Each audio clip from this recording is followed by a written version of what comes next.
So, guitar players, on the set one voicings that you're going to do for the long tone section and the full ensemble section, we're looking at just playing the third and seventh note of each chord. And these are really important notes of the chord, and we want to put them on adjacent strings. And I make mention in here that you can really put them on any two strings that you want and try different places on the guitar that you like to play them.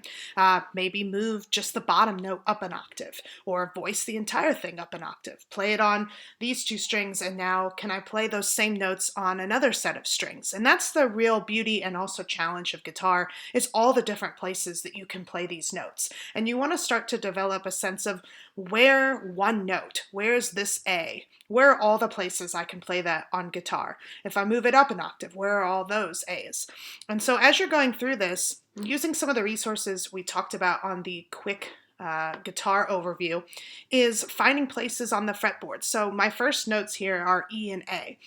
And I want to try to make sure, no matter where I put them, is that the notes move logically from one to the next, moving the shortest distance possible or potentially not at all.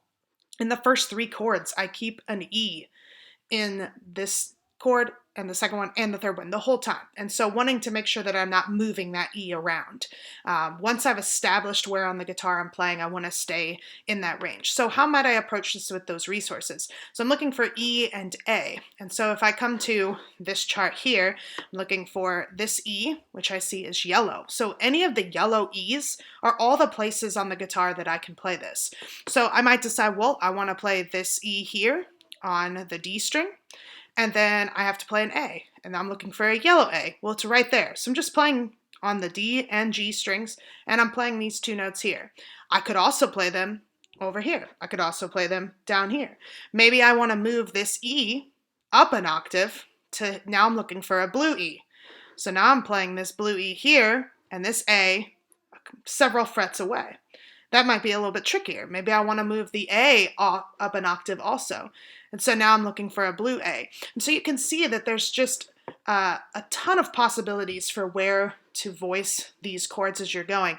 And you want to make sure as you're moving that you don't run out of room. So for example, if I have to keep going down and I start here on this E, let's say eventually I need to play, I've worked my way down to a C. Well, I've ran out of room. So that's probably not the best place to voice those two notes, because again, I want to try to stay where I'm at and move logically. And sure, I could move strings if I wanted to, but it might be good to look for places where, well, if I started on these two strings, I could just keep moving down. So I'd encourage you to try lots of different options when you're using these two note chord voicings.